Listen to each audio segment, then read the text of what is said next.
Hello. பழமையான ஜோதிட நூல்களை புரட்டி பார்க்கும்போது சில சமயம் என்னடா இது இவ்ளோ குழப்பமா இருக்கு அப்படின்னு தோணும்ல.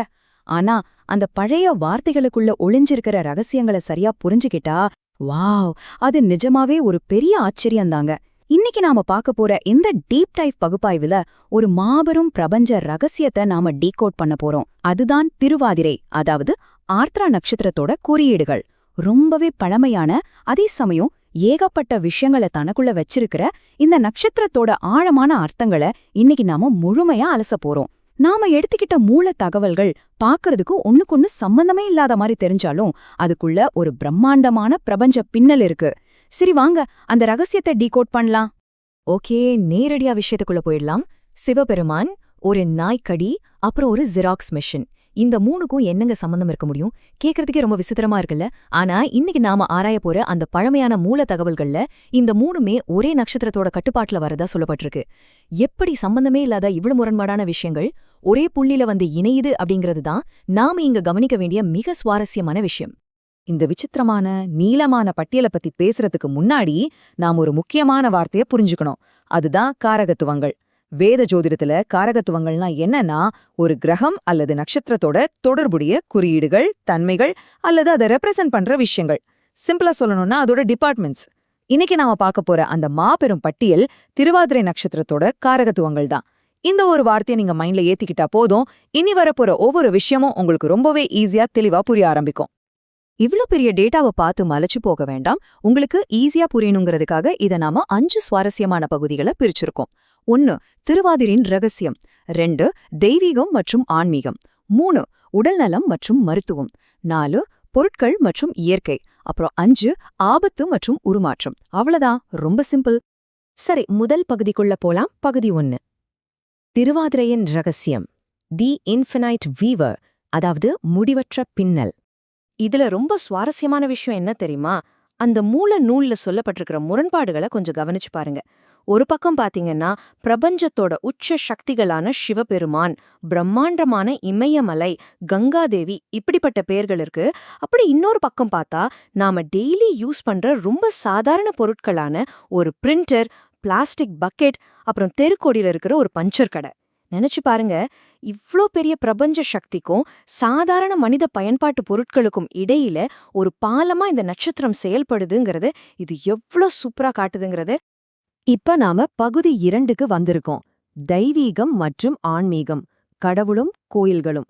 இங்கேதான் இந்த நட்சத்திரத்தோட அதிர்வுகள் கொஞ்சம் ஆழமா, மர்மமா மாறுது.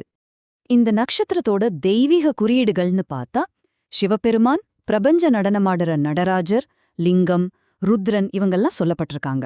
அது மட்டும் இல்லாம கங்காதேவி, பகீரதன், அப்புறம் சிவபெருமானோட சேவகர்களான பூதகணங்களும் இதுல அடங்கும்.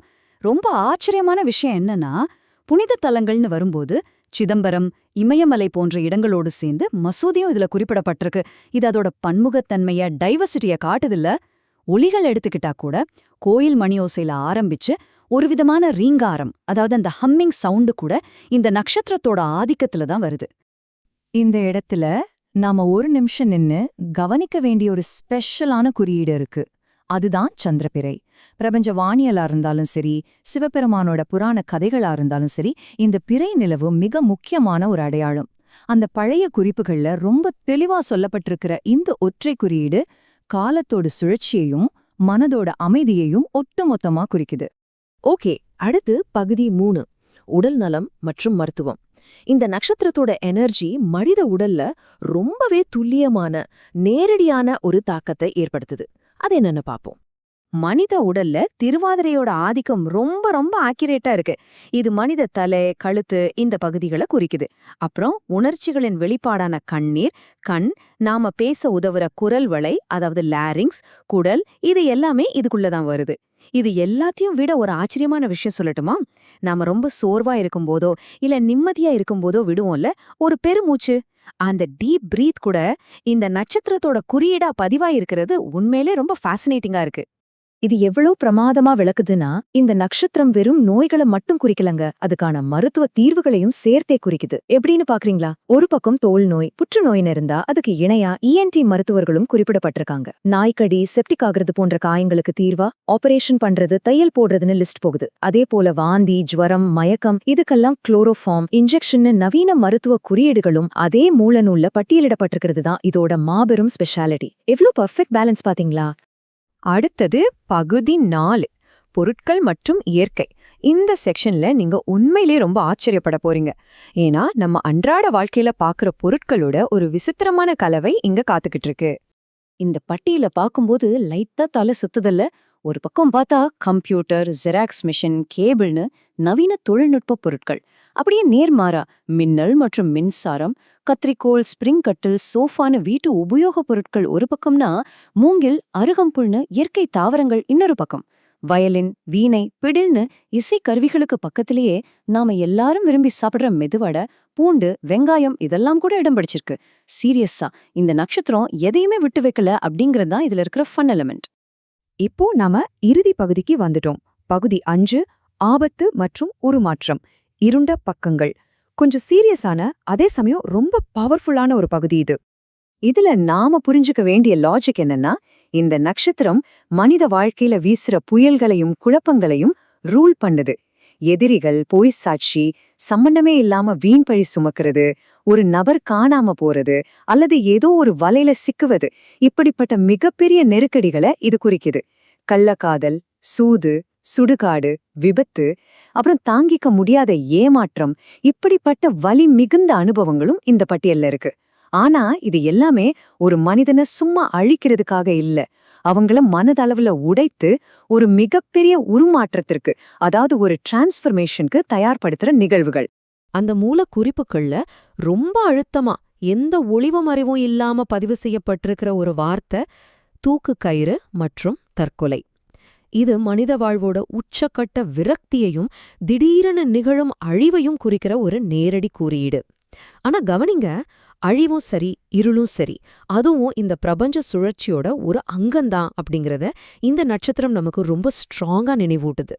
ஆனா கதை ஒரு நாளும் அழிவோட முடிஞ்சிடாது. இந்த ஒப்பீட்டை கொஞ்சம் கவனிச்சு பாருங்க.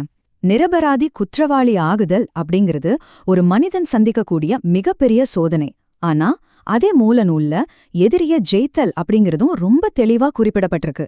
இதுதான் திருவாதிரையோட முழுமையான ஆர்க். அதாவது ஒரு நபர் தன் வாழ்க்கையில மிகப்பெரிய இருளையும் வீண்பழியையும் சந்திச்சாலும் கடைசியில அதிலிருந்து மீண்டு வந்து தன் எதிரிகளை வீழ்த்தி மாபெரும் வெற்றியை தழுவார் அப்படிங்கிறத இந்த குறியீடுகள் நமக்கு உணர்த்துது. சரி, நாம இதுவரைக்கும் பார்த்த எல்லாத்தையும் இப்போ ஒன்னு சேர்ப்போம்.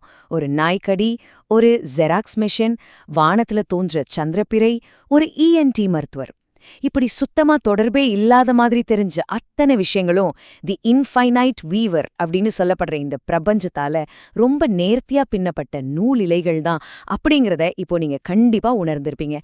எல்லாமே ஒரே பிரபஞ்ச வலையோட அங்கங்கள் தாங்க. இந்த பகுப்பாய்வோட முடிவுல நான் உங்ககிட்ட ஒரு ஆழமான கேள்வியை விட்டுச் செல்ல விரும்புறேன். நம்முடைய மிக உயர்ந்த தெய்வீக தேடல்களையும் அதே சமயம் நம்ம அன்றாட வாழ்வின் மிக சாதாரண குழப்பங்களையும் ஒரே ஒரு பிரபஞ்ச சக்தி ஆளுகிறது அப்படின்னா, உங்களுக்குள்ளேயே இருக்கிற அந்த அகப்பிரபஞ்சத்தை பத்தி இது என்ன சொல்லுது? கொஞ்சம் அமைதியா சிந்தித்து பாருங்க. இதைவிட ஒரு சிறந்த தேடல் இருக்க முடியாது. மீண்டும் இன்னொரு சுவாரஸ்யமான பகுப்பாய்வில் சந்திப்போம்.